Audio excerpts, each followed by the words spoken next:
So welcome everybody. Thank you for joining us today at this event from PDPAL project. These events are part of a series of webinars that will take place in the next few months, and they are organized by the PDPAL project consortium.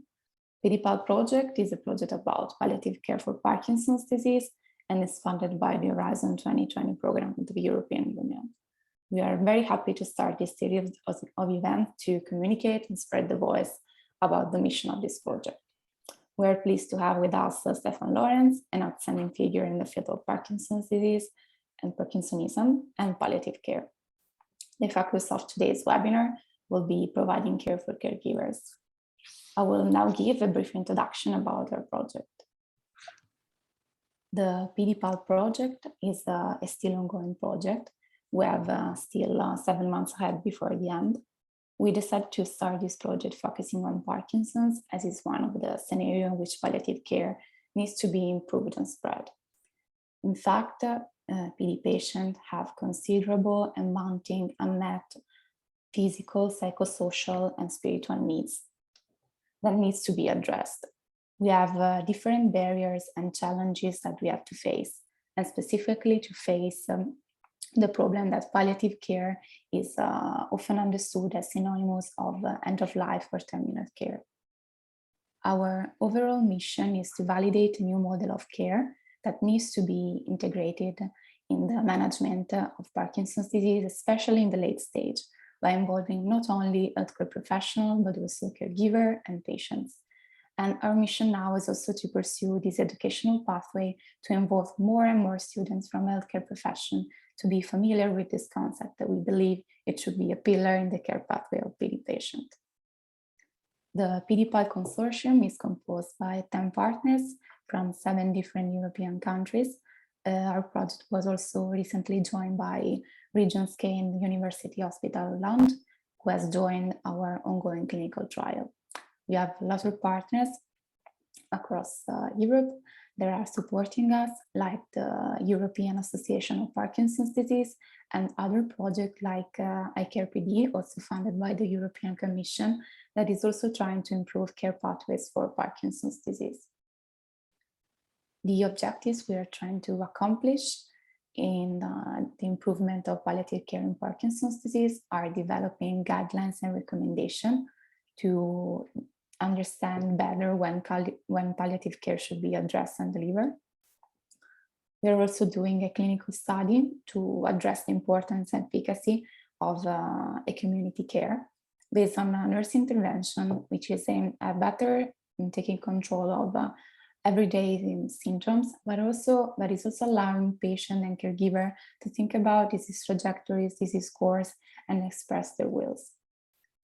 As I said before, we have also an important activity that concerns the educational path. And we have started with the pilot phase of our massive online open course, which is available at our website. So if you go to pdpal.eu/mooc, we'll find all additional information. And you're also invited to take part of this preliminary phase of the course that will be finally launched by next month.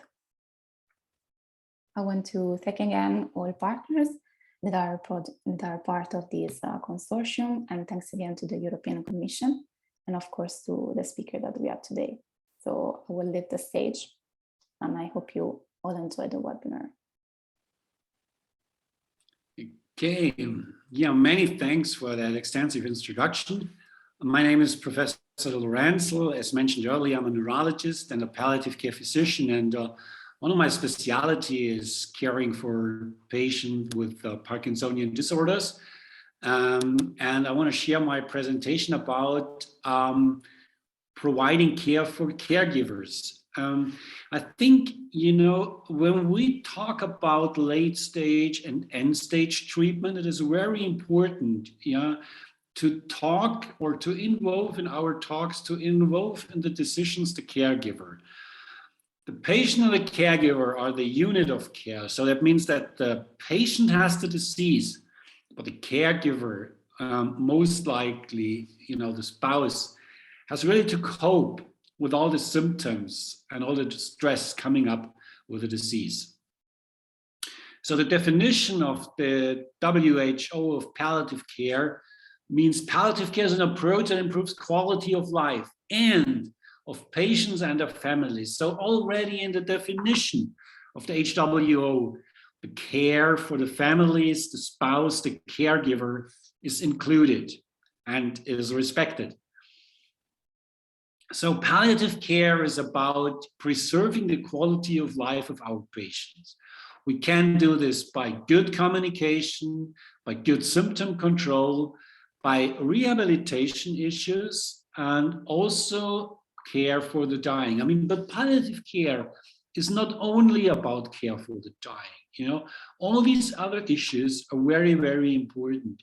And, you know, on our palliative care wards, patients are not, you know, sent to die there, but they are sent there that we can really see what possibilities has the patient and what possibilities has the unit of care, the surrounding, the home care. Is it possible? Does the spouse or will the spouse be able to cope with all the issues coming up? So I start with an investigation which we done for more than 10 years ago. We were looking at the living places of patients with progressive supranuclear palsy in Germany. And you see that almost 80% of patients are living at home, and only a very minor portion of the patients are living in nursing homes. And I mean, this is up to their death, you know, and especially in the advanced phase, in PSP patients, you will rarely find a PSP patient in a nursing home. It's a different story with Parkinson patients, but still Parkinson patients are rarely in nursing home. Why is it? Because the family tries to keep the patient at home as long as possible. And as long as possible means as long as the spouse or, you know, the family surrounding isn't able anymore to cope with the situation. But then very often already a status is reached, you know, where there is high burden on the family. And giving away the patient is not very comfortable for them. Also, it might be comfortable on a physical side, you know, but the psychological side, we really have to respect.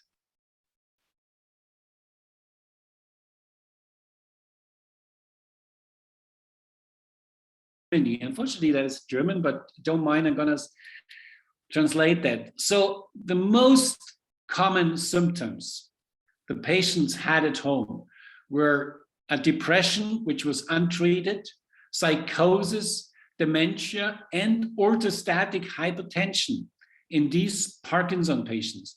So all these symptoms are really not only a burden for the patient, but they are more or less a significant burden for the relatives when they have to deal with the depression or the psychosis, the hallucinations. I mean, that means the sleep at night is significantly disturbed, the sleep at night of the relatives, of the spouses. And also the orthostatic hypotension, you know, that means that you have to help the patient in every part of the movement, because all of a sudden there could be a hypotension and the patient is falling, you know, or even, you know, slipping down from the chair. Professor Bücki has looked at the admission of patients with progressive supranuclear palsy and corticobasal degeneration to our palliative care unit. And he has analyzed retrospectively 6 years, which are mentioned here. So the causes, the reasons why the patient have been transferred to the palliative care unit have been swallowing difficulties, spasticity, impaired communication, cognitive, respiratory symptoms, gait instability, or infection. So, and the, you know, lightish brown bars, they show how well we have been in, you know, treating the symptoms. And you see that the treatment effect hasn't been very significant for these symptoms. However, the patient and the relatives have been very satisfied with the treatment because they had enough time with nurses and physicians, discuss the situation, you know, talk about problems the patient has and they have, and also just to have the caring moment. It was very interesting. Although we have a nice surrounding in Munich, and also here in Agatha Reed, it hasn't been able that, the relatives could leave the room of the patient. We often have a rooming in this situation. And, the patient could go to the city or, could go to the mountain here. But, it's sometimes really very difficult to separate the patient from the relatives, even if the burden for the relative is very high, he doesn't leave the patient alone. And that is also very interesting, the admission of patients here again. And we have seen that most of the patients after the admission from palliative care units are cared for at home without the help of any nursing carers. I mean, and this is also the story, like many relatives say, I am the expert of the disease and I am the expert of my patient. And that's true. They know much more than we ever could gain. And they know personally what is, the day structure and also what are the symptoms the patients are really affecting and are really significant for the patient. But that's only a very stressful situation because, if you don't find enough time for yourself, and if you are not able, to find the time by yourself, and if you are not able to be, to find that time, even if someone else like a physician or psychologist say, no, you have to take a week off, we care for your patient, but just make a holiday, go to the countryside, but the relatives are very often not able to leave their patients. And there's a strong connection. And this we really have to take into consideration when we talk with the patient and with the relatives, when we make our treatment decision, and especially when we discuss end-of-life treatment. So we were talking about the differences between patient with Parkinson's disease and patient with any oncology disease. So we were asking the nurses on our palliative care work because they report more troubles with neurological patients. And we evaluate the difference. So what are the differences between oncology patients on a palliative care ward and the neurology patient? And I want just to show you here. So what the nurses said, that's most important. They are more time consuming. The verbal communication is more impaired as compared to oncology patient, but also the non-verbal communication. Imagine people with Parkinson's disease and the face is not able to communicate, but also higher demands of the patient than the relatives. And this is what I told you, there's often a day structure. The patient and the relatives have developed a day structure at home, and they do want to have the comparable day structure in the hospital. And these are conflicting, with the times the nurse is there. So the relatives, it's often very, very difficult to deal with the relatives. So that shows that, from early on, we really have to respect also the needs of the relatives. Because otherwise, if they feel under-respected, we run into troubles when we talk about treatment decision. So, and the other problem was, when we talk about treatment decision, this is a very important paper from the group of Yanis Miyazaki from Toronto. And she was showing that the decision capacity in advanced care directors in Parkinson's disease with cognitive concerns, and we know Parkinson people develop a dementia sometimes early on, is highly reduced. So when we talk about end-of-life issues like feeding tube placement, like continuing with the medication or something like this, it is very difficult, to have all these issues with our patients and relatives. We really have to include patients and relatives in these discussions. Otherwise, we might not get to the point. For example, end-of-life discussion about food and fluids. So we were discussing these with patients, and so asking the patients what they want to have. Do they want to have no feeding or only fluids, or do they want to have fluid and feeding at the same time? So in most of the patients at the end of the life, they want to have no food and fluids. So about 39%, but also 37% want to have only fluid and 24% only want to have want to have both of it. So when the relatives who were not ill had to discuss on this issue, you can see when they have to decide for their own, in this situation, what would you have for yourself? They decide almost the same like the patient. However, when the relative had to decide for the patient, most of them would still give fluids at the end of life. So this is very interesting when we talk about advanced directive, when we talk about end of life decision, the caregiver has to keep. We always have to think, or we have to give the advice. Think about what would you love to have at that time.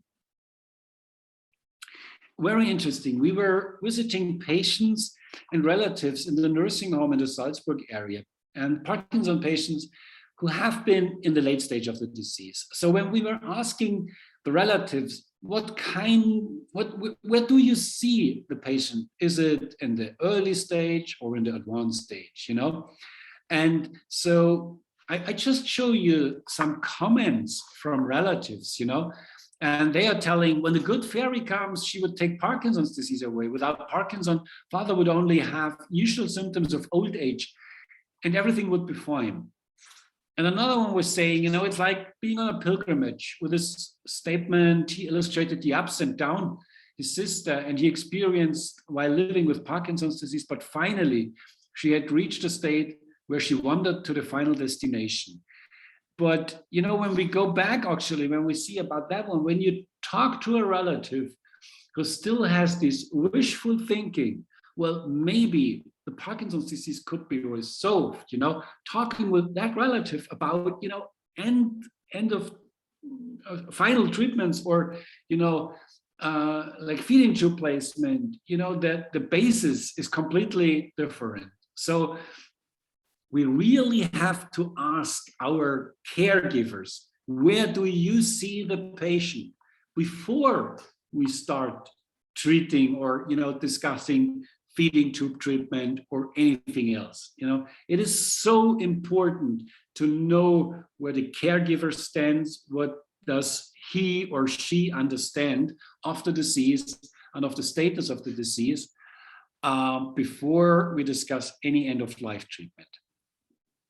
Yeah, again, I have already mentioned that one. Feeding tube placement is very important in that term. This is a very important discussion. I think the feeding tube placement is a turning point between, the late stage of the disease and the palliative care phase of the disease. And I mean, in Parkinson's disease and atypical Parkinsonian disorder, the palliative care phase can be a really extensive phase over years, especially when we have a feeding tube placement. But we really have to inform the relatives that feeding tube placement doesn't mean the disease is getting better. It doesn't mean, that, we will have any change in disease trajectories or something like this. And the relative has to know that, at least the lifetime is prolonged and maybe the quality of life of the patient is enhanced, and sometimes also the quality of the relative, because feeding, could mean when there is a swallowing disability that feeding takes up to 1 hour or 2 hours of the day.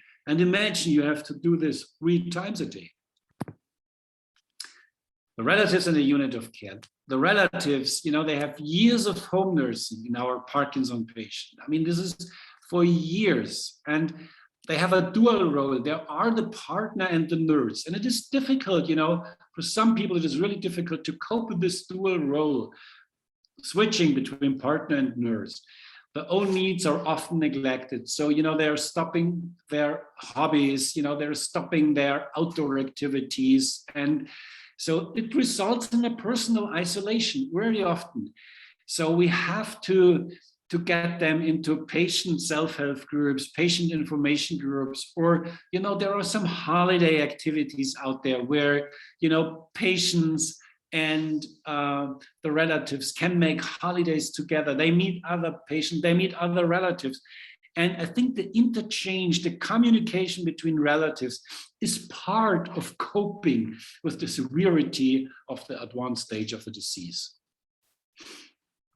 Schmotz et al., they were investigating the symptoms of depression and psychological burden of caregivers, of patients and relatives with idiopathic Parkinson's disease and PSP. And this is the results of the relatives. And I want only to mark here the SARID burden. You see that the SARID burden is significantly increased in the relatives of Parkinson and PSP patients, and also the SARID burden. So that means the burden is high, and the relatives, they suffer from a manifest depression. It's not demoralization.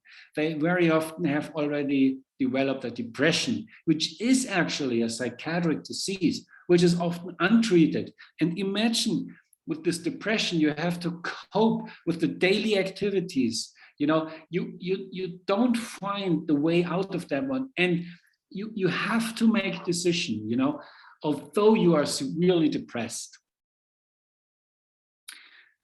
So now comes to a point, Professor Feck has investigated the meaning in life in patients with progressive supranuclear palsy. So what is on the first place, what's important for, you know, keeping up your meaning in life? And meaning in life is very important to have a quality in life. You know, there never can be a quality of life when our life doesn't have a meaning. And this is the construct from Viktor Frankl, the Vienna neurologist. And when we see that the family is most important for getting meaning or keeping up with meaning of life, on the other hand, we see that we realize as patients that we're gonna be burden for the family, so that we are a burden for, you know, the people who give our life a meaning and who give our life a quality.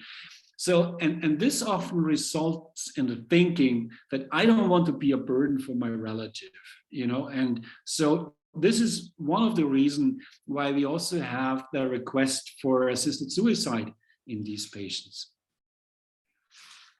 There are some relatives who really care for this one. For example, that one, this is a patient, I mentioned the female here of a PSP patient, and he did just get emergency tracheostomy after a vocal cord abduction paralysis. And the patient wanted to have every life-prolonging therapy. And this was supported by the wife. And even, you know, I mean, care for him was very difficult. And before he had the emergency tracheostomation because of the frontal lobe dysfunction in PSP, he was making these noises all the day, sometimes during the night. And the wife was telling me that, you know, caring for him, I mean, she will do this, she's gonna be able, but these noises, I mean, they can't cope with these noises. And, you know, by accident, because of the emergency tracheostomy, he hasn't been able to make these noises. So for her, this was an increase in quality of life, you know, because she could get up with the caring and these noises have stopped. Yeah, this is the patient, you know, during the rehabilitation. And I have mentioned this patient earlier in late stage treatment possibilities, because he's a very good patient as an example how much, you know, tracheostomy can change in the life of a PSP patient at one stage and also in the care of the relative. Well, this is another patient with multiple system atrophy where, you know, the vocal cord abduction paralyzes much often. And you can see, I mean, she's sitting in the wheelchair. She's very much cared for by her daughter and by a professional nurse. And she really enjoys her life, even, you know, she has the tracheostomy. And some of these patients with a speaking cannula, they are able to speak again, or they haven't been able because of the vocal cord abduction paralysis before tracheostomy. For quality of life and for meaning in life, it is important to respect the needs of the family. So we can't really get a good quality of life and the meaning of life of our patients when we do not respect, you know, the resources the family caregivers, the spouses has. So the support for the relatives could be the information about the disease, patient support groups. Like we have made a very small brochure describing what are the important issues in PSP patient, for example, you know, what will come up during the course of the disease, where you can find help, you know. And it's important to organize the home care and to have enough support for the home care. And also palliative care services in the advanced phase, you know, use the knowledge of palliative home care services, which are widely distributed in Germany, but very rarely there are patients with Parkinson's disease included. And important, learn or bring the relatives that they have to manage 3 hours each day, every week. They have to learn this. And I mean that because, if they don't learn this from early on, they will never learn it during the disease. This is a book, Finding Meaning with Charles, and Janet Edmonds and I learned this woman during a meeting of corticobasal degeneration society in the UK. And her husband, he was a businessman. He suffered from CBD, which is a severe disease, and as a relative, you have to cope with a lot of issues. And it is a hard time for her, but in her book, she reflects on that time. And this is a widely distributed book in the US because it's such an important source for the relatives to learn how other people have coped with these issues, because the issues are very common. And you can learn from this book, you can learn from the exchange of patient groups, how to cope with all the burden of the disease you as a relative has, because as the unit of care, the patient has the disease, but the spouse and the family has also to cope with all the burden of the disease and not only the patient. With that book, and it is, Finding Meaning. Also, she describes that, caring for her husband was part of giving her life a meaning, another meaning as before he had the disease, but a very important meaning. And she learned a lot for herself and for other people with the disease. Thank you for attending this presentation. Thank you for listening to that one. And thanks to my group who is doing a lot of research together with me.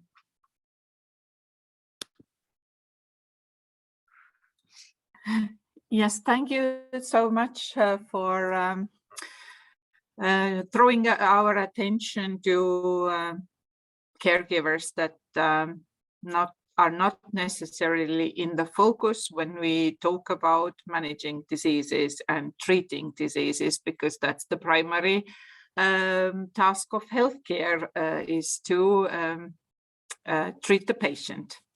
But patient is very seldom in a hospital or in a healthcare facility, and even in a nursing home, we speak about people and persons who are there, and persons have social connections and they have close ones and they have families. On the other hand, you showed something that from Germany, that 4% of Parkinson's patients live alone.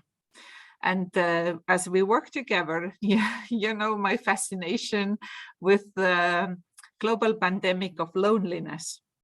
So even if you think about healthy people, in the big cities across the world, every third family is a single family. So, and we live in an interesting time where let's say in a very short time, let's say, it's 20 years since the Nokia communicator came up, and the Blackberries and so on. And suddenly we were connected via social networks, via technology, and tech is ruling our lives. But we have never been so lonely and alone. And I think that this kind of promoting belonging is like such a huge social effort. And I wonder how healthcare professionals can help with that. And because I don't think that they feel that that's their task, really. Yeah, well, actually, Pierre, that's a good question. Yeah, the problem is, the politics are only very rarely influenced by healthcare workers, especially by physicians or nurses. I think that's for all the countries. Well, I have to make a comment on living alone. First of all, when you present kind of such a statistic, it looks really very sadly or something like that. However, living alone can also mean that you are alone in your apartment, alone in your house, but you have surrounding neighbors, who are caring for you or caring with you. just about the PDPAL project, we were visiting 2 weeks ago an old lady above 80 years, and she's living alone in a farmhouse in the countryside on a mountain. And the farmhouses around her, they care a little bit for her, but she's doing her daily work alone there and having all these tasks. Sometimes it's better than having physiotherapy, ergotherapy, and something like this. Also, that means it's kind of a positive pressure putting on you. So you have to perform your tasks, but you can rely on your neighbors if there are any difficulties. So it doesn't mean that it's going to be dangerous for the disease, but for some diseases, as long as it works, it might be even helpful to extend the phase where the patient can cope alone with many important things. Yeah, so it's, I think that you pointed out something that is also, there is a big difference between urban and rural communities that we do not know really much about. And usually it is then clarified in medical studies with something which is very unclearly called culture or traditions or something like that, and always left undefined at the end of the article. But it is the social context that very often defines how people act. And you showed that, because I also want to thank you that you pointed out this question of meaning of life.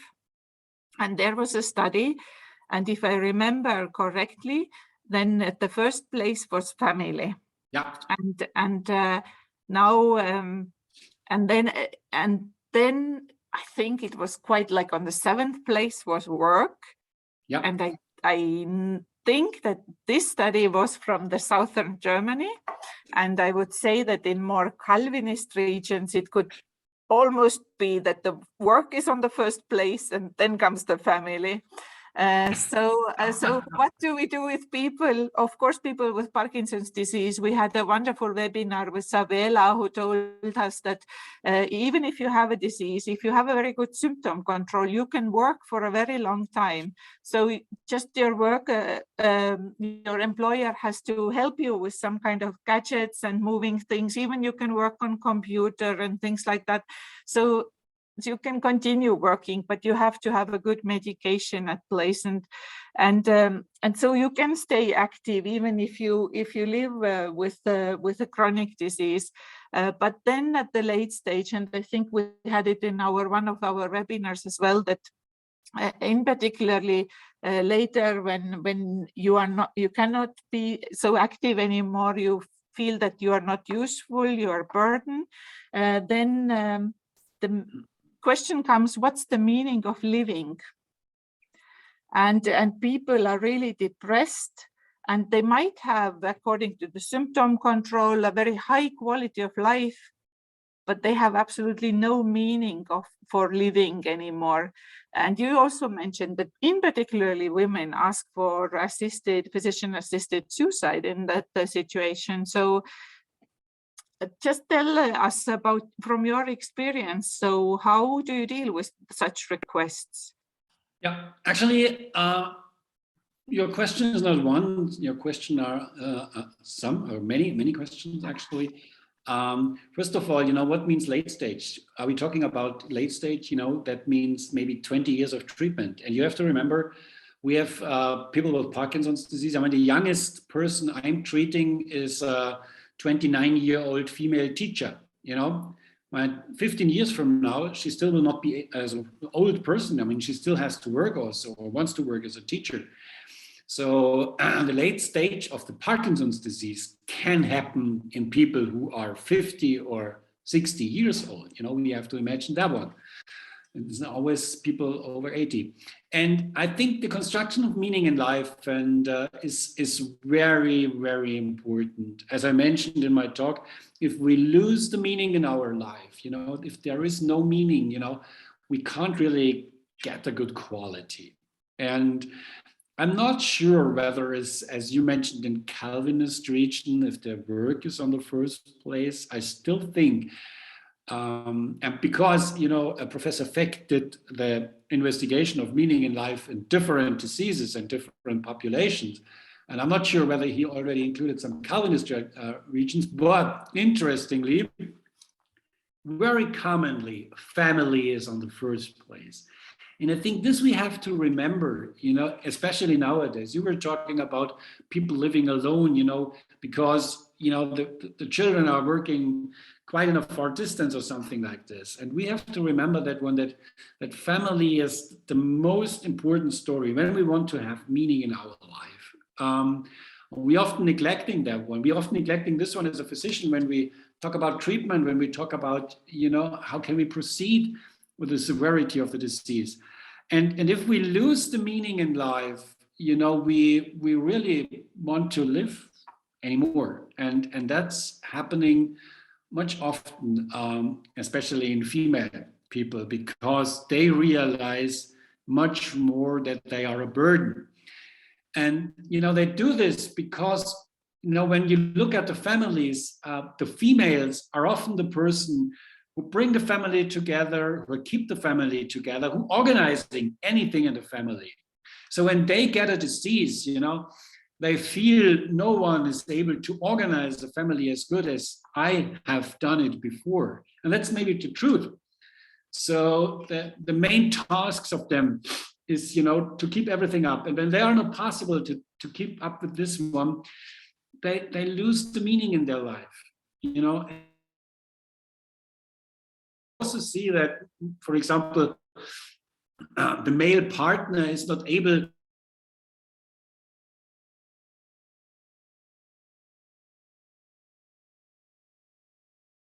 much earlier and much more a depression in the partner than. So it's actually a gender issue, and is the meaning in life much earlier, much faster than a male. And I don't know whether males, I mean, it's maybe difficult to say. I don't really know whether males think so much about meaning in life, because they are used to, and I mean, I'm speaking of myself, you know, we used to cared for our entire life, you know. First, our mother is caring for us. Then our wife is caring for anything of us, you know, and then the children is caring. So suddenly the male is standing there and has to care. I mean, this is, for some males, it's really difficult. I know some males who do very fine on that task, really very fine. But, you know, when I think of myself, actually also, I'm not sure whether I could do it like many of, you know, the spouses of my patients.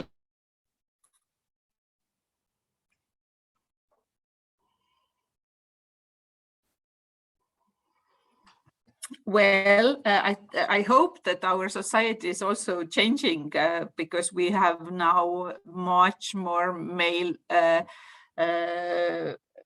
or fathers, let's say, or partners involved in childcare. So they might be also more prone to take over care duties in the later stages of life.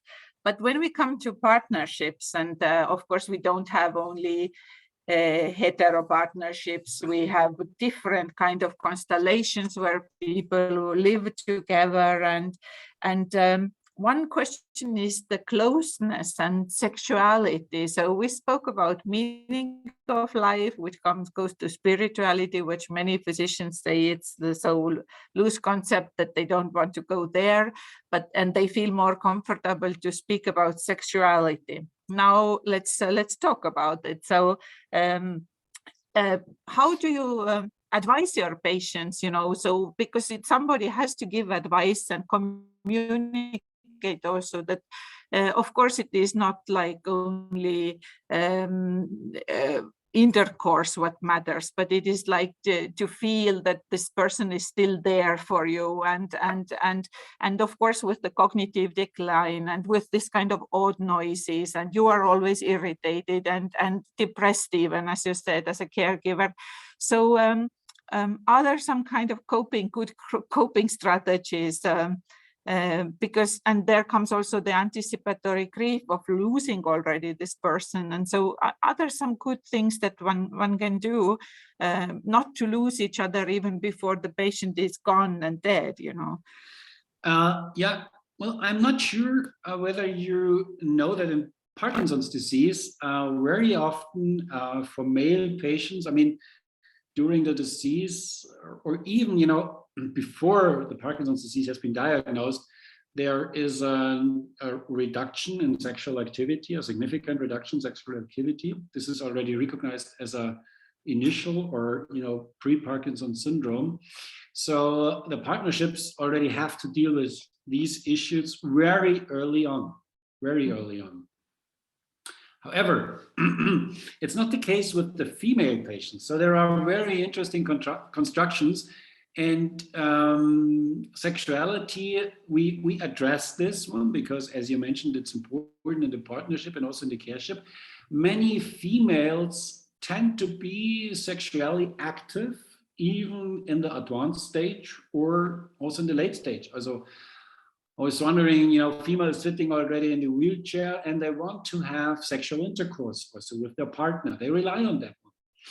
And so this is a very important issue, but also there is a gender gap, you know, because the male Parkinson patient might not be able to perform the sexual intercourse. But you also mentioned, you know, sexuality is not only about the sexual intercourse, but it's, you know, about touching and also about caring, you know. And you might, I have shown in a previous slide, I have shown, you know, a patient, and she had this pseudo hypersalivation. She couldn't barely open her eyes and something like this. And this is for females very distressing. So it's still the case that the patients are looking on their body experience, and to keep it up even through the disease, it's very important. And we realize this also more in females than in males. And it's also part of being maybe attractive for the partner. So it's important to address that one, you know, the personality, or, you know, how you say that, the beauty of the person, the inner beauty of a person also, and to keep that one up.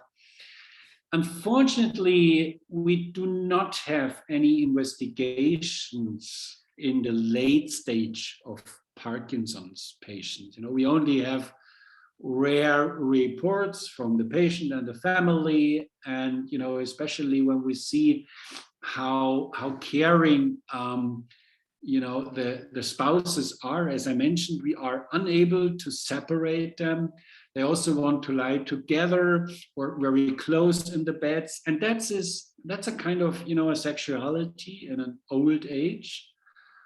And I think, you know, it's more touching, and so the spouse, there are different activities. You know, you are nurse and spouse, and also as a nurse, you're doing sometimes, you know, the work like washing the partner, cleaning up something, and that.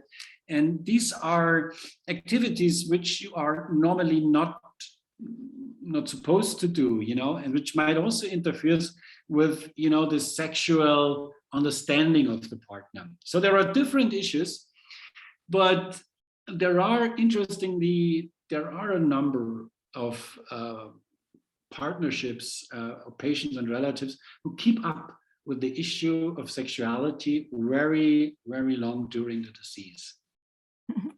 So I think we have identified something for the future research. One is, of course, well-known issue with body image, cancer patients losing hair, both men and women, and being confronted with the stigma. Yeah. Yeah, but then someone might say that, oh, for a guy it's not so bad to lose the hair, which is absolutely not true, and this kind of things.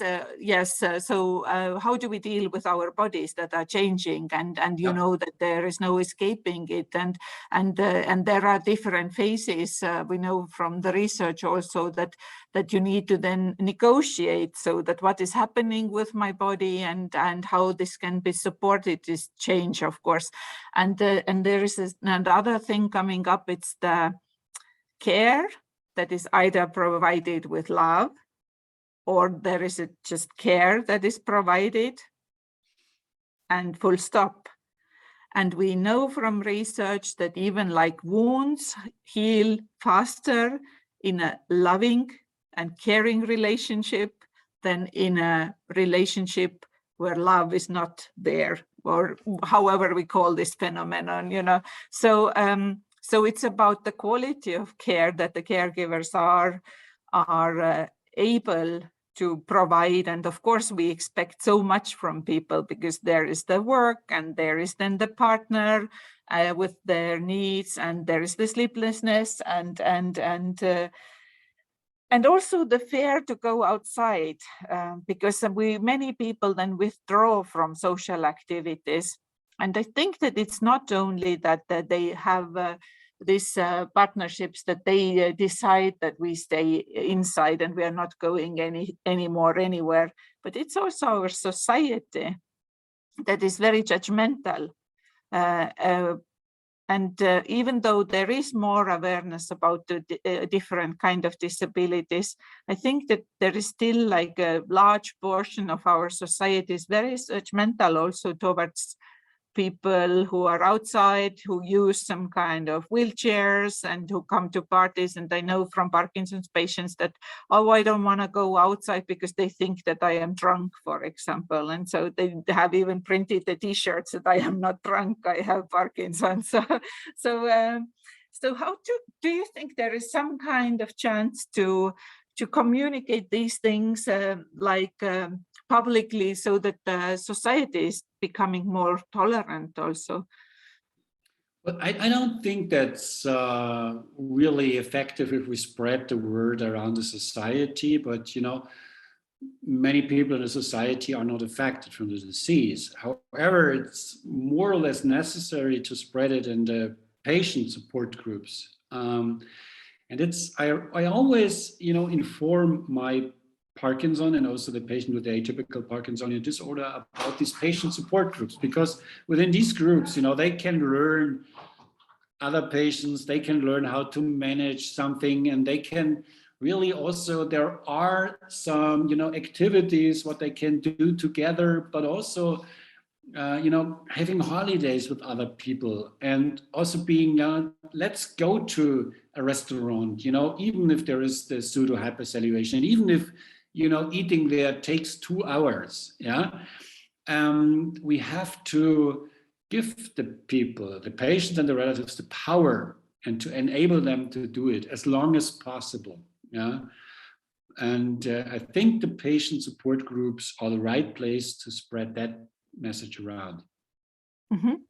Yes, there is also good evidence on this, that at least in some socioeconomics group, also like church-provided support groups for caregivers can be very perceived as very helpful, for example, but also this kind of more professional, and this is something has to do with our human mentality, that I know from Alzheimer's support groups, where you reflect on how you are doing and how the others are doing, and sometimes you see that, oh, it's in our case it's not that bad, the others are doing much worse, and then you get the empowerment, we are this as well. So interesting thing about human beings. So but of course, now you mentioned this, and because you are a neurologist, and I have been fascinated about this question, and you mentioned this fairy godmother or fairy who comes and takes the Parkinson's away. I am interested in prevention. So what can we do? Yes, at our societal level or ourselves, what do you think are the good strategies to prevent prevent Parkinson's disease or any other cognitive disorders? I know it's a very, very, very annoying question, but you know, you have the floor. So. Well, actually, it is, the problem is, like, the story is, we know from trials that you should smoke cigarettes and drink a lot of coffee, then you prevent getting Parkinson's disease, or getting it a little bit later. However, we know there are so many genetic changes who are prone to, develop the Parkinson's disease later on in the life. And we learn a lot more about genetic change and environmental toxins. You have to avoid to live in the countryside. You have to avoid to drink well water, what many people are doing. So there are some things. About cognitive things or so. It's really difficult to say, or spiritual things like you mentioned. So I don't know. I would rather try to. In our society, we are developing simply diseases which we haven't seen before because we are getting older. And we also live a life which, no generation before us has ever lived, meaning that we have a longer life, and our food might be dangerous. Our activities, or let's say less activities, are dangerous in developing these diseases. We are living in an environment where we are not used to live for. And so when we avoid many of these things which, modern life is simply providing for us, then we might have an influence. But on the other hand, as trials show, if you regularly smoke cigarettes, that's also helpful against developing Parkinson's disease. Yeah, I must say, that's going to be a whole other story. And this is also, about, lifestyle medicine or something like this. And, there are, you also frequently see publications out there or books on how to avoid anything, but a scientific basis for most of them is really lacking. Yeah, so we just have to keep on living and see what happens to us. And I think that we could ask our partners to give their genetic history to us, and before we decide to marry them, because so we could avoid some caregiving burden. But life is not that straightforward, unfortunately. Yeah, or not getting too old. Aging is the most important risk factor for most of the neurodegenerative diseases. Yeah, and I have here one article that is on my desk, and when we think about our aging society, this states in German pflegebedürftig. Yeah. And we come to this point that the question is that you mentioned also nursing homes, and relatives might feel relieved that the Parkinson's patient is now in a nursing home. But we know also that these nursing homes have become a business model. We have Italian partners here. 1 month in a nursing home might cost like 3,000 euros. And the question is, and also the care that is provided in nursing homes might be very, very poor, as very often we see there are some very excellent nursing homes. But if nursing and caregiving is a business, then these values that we mentioned that you have in a relationship, in a partnership, which is love and providing care, might be missing.